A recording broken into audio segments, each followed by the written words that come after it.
అల్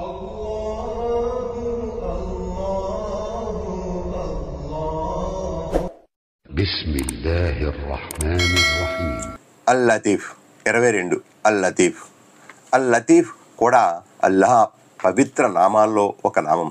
అందమైన ఈ ప్రపంచంలో అల్లాహ్ అనేక అద్భుతాలను సృష్టించాడు. మనకు కనిపించే ఆకాశంలో సూర్యుడు, చంద్రుడు, నక్షత్రాలు, పాలపుంత, ఇలా ఎన్నో వింతలు. ఇలాంటి ఈ సృష్టిని చూస్తే మన నోట మాట పెగలదు.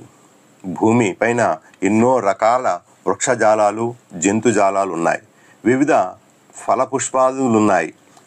వేటి ప్రత్యేకత వాటికే.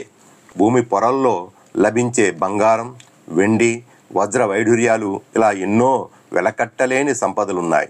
ఇంకా ఎన్నో నదులు, సముద్రాలను సృష్టించాడు అల్లాహ్. ఇవన్నీ ఒక ఎత్తు. మానవ సృష్టి మరో ఎత్తు. అల్లాహ్ శూన్యంలో నుంచి ఏదైనా సృష్టించగలడు. మనిషికి అల్లాహ్ సృష్టి రాశుల్లోని వస్తువులతో కొత్త కొత్త వస్తువులను సృష్టించే శక్తిని, యుక్తిని ప్రసాదించాడు. ఫలితంగానే ఈ ప్రపంచంలో ఎన్నో వస్తువులు ఉనికిలోకి వస్తున్నాయి.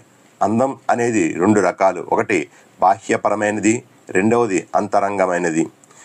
పూలు, ముత్యాలు, సూర్యచంద్రులు, నక్షత్రాలు బాహ్యపరంగా అందంగా కనిపిస్తాయి. అయితే వాటికి గుణాత్మకంగా, అంతఃకరణంగా కూడా మరో అందముంది. ప్రతి జీవరాశిలోనూ అల్లాహ్ మన కళ్ళకు కనిపించని గుణాత్మకమైన అందాన్ని ఇచ్చాడు. దీన్ని చూడాలంటే మనిషికి కూడా అంతఃక్షవులు కావాలి. మంచి నడవడిక, సత్యసంధత, విశ్వసనీయత, పరోపకార బుద్ధి, దయాద్ర హృదయం, దాతృగుణం, ఇవన్నీ మనిషిలో దాగి ఉండే గుణాలు. మనలో కొంతమంది బాహ్యపరంగా అంటే శారీరకంగా అందంగా కనిపించకపోవచ్చు. అయితే అలాంటి వారిలో ఎన్నో ఉన్నత భావాలు, గుణాలు ఉండవచ్చు. వాస్తవానికి ఇలాంటి వారే అందమైన వారు. కాళ్ళు, చేతులు కుంటివైనంత మాత్రాన మనసు కుంటిది కాదు కదా. రూపం బాహ్యపరంగా బాగున్నా మనసు పరంగా కురూపంగా ఉంటే లాభం లేదు. రూపం ఒకనాడు రూపు మాసిపోయేదే. కానీ సద్గుణం సదా గుబాళిస్తుంది, స్వర్గానికి దారి తీస్తుంది.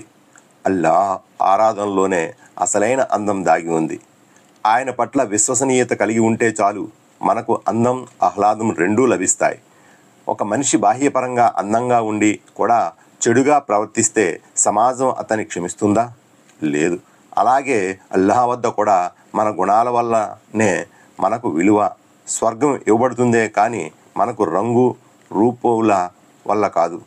అల్లాహ్కు భయపడుతూ ఆయన ఆజ్ఞ ప్రకారం జీవనాన్ని కొనసాగించే వారే అసలైన అందం గలవారు. అలాంటి వారే పరలోకంలో ప్రయోజకులుగా పరిగణించబడతారు.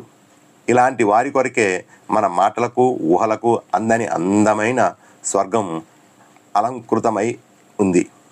అల్లాహ్ అల్ లతీఫ్ పట్ల ఆరాధనాభావం కలిగి ఉండటమే అసలైన అందం. అలాంటి అందాన్నే ప్రసాదించమని మనందరము అల్లాహ్ను వేడుకుందాం. ఆమీన్.